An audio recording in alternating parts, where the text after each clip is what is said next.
नमस्कार दोस्तों, आज की कहानी रहने वाली है। एक छोटे से गांव का नाम श्यामनगर था। इस गांव में एक बहुत ही पुरानी और बड़ी हवेली थी, जिसे लोग श्याम हवेली के नाम से जानते थे। हवेली की खूबसूरती के पीछे एक भयानक रहस्य था। लोग कहते थे कि वहाँ एक आत्मा का वास है। कहा जाता है कि जब भी किसी ने हवेली में रात को रुकने की कोशिश की तो वह अपनी पूरी जिंदगी को खो गया या फिर वो पागल हो गया। गांव वालों का मानना था कि श्याम हवेली में एक पुरानी रानी की आत्मा भटकती थी, जिसने उस जगह पर किसी अनहोनी की वजह से अपनी जान दे दी थी। इस रहस्य पर सभी का ध्यान ना जाए तो वहां जाने वाला कोई भी इस रहस्य को नहीं जान पाया। एक दिन गांव में एक नवयुवक जिसका नाम रवि था, वह गांव में आया। रवि ने पुरानी कहानियों और अफवाहों को कभी भी सीरियसली नहीं लिया। जब उसने श्याम हवेली के बारे में सुना तो उसने सोचा कि यह सब झूठ है।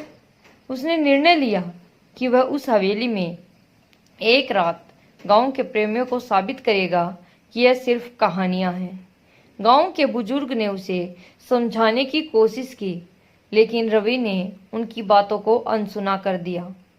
एक शाम रवि ने अपना कुछ सामान लेकर हवेली के लिए निकल पड़ा। बहुत ही पुरानी हवेली जैसी दिख रही थी, जहां किसी की भी रूह कांप उठे। रात का समय हो गया और हवेली में गहरी सैलियां छा गई। रवि ने एक कमरे में अपना बिस्तर लगा लिया और अपनी डाक टिकट चारों ओर देखने लगा। हवेली के अंदर बहुमूल्य चित्र, टूटे फूटे फर्नीचर और कूड़े कचरे वाली भारी भरकम किताबें हैं। रवि ने चारपाई पर लेटकर एक किताब लिखी और पढ़ी, लेकिन अचानक एक अदृश्य हवा का दौर आया और दरवाजा खुद ब खुद बंद हो गया। रवि सहम गया, लेकिन उसने खुद को जब्त कर लिया और किताब पढ़ ली। तभी उसे लगा कि कोई उसके पीछे खड़ा है, लेकिन जब उसने मुड़कर देखा तो वहाँ कुछ नहीं था। उसके दिल की नज़र तेज हो गई। उसने सोचा शायद उसे कोई भ्रम हो रहा है, लेकिन तभी एक तेज चीख की आवाज़ से उसकी नींद उड़ गई। रवि के चेहरे से भी बड़ा कमाल, उसने देखा कि कमरे का दरवाज़ा खुला था और अंधेरे में कोई सफ़ेद लिबास पहने एक महिला की परछाई दिख रही थी। वह परछाई धीरे धीरे पास आ रही थी। रवि डर के मारे जाने के बाद दरवाज़ा बंद हो गया। अब वह परछाई बिल्कुल उसके सामने थी। महिला की निशानी लाल साड़ी और भयानक चेहरा था। उन्होंने रवि से कहा, तुमने मेरी शांति भंग की है, इस जगह से चले जाओ। रवि ने आलोचना करते हुए कहा, मैं ये जानना चाहता हूँ कि आत्मा को शांति क्यों नहीं मिल रही है।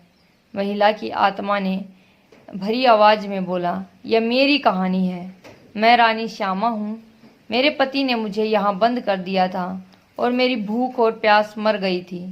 मेरी आत्मा को शांति नहीं मिली क्योंकि मेरा अंतिम संस्कार नहीं हुआ।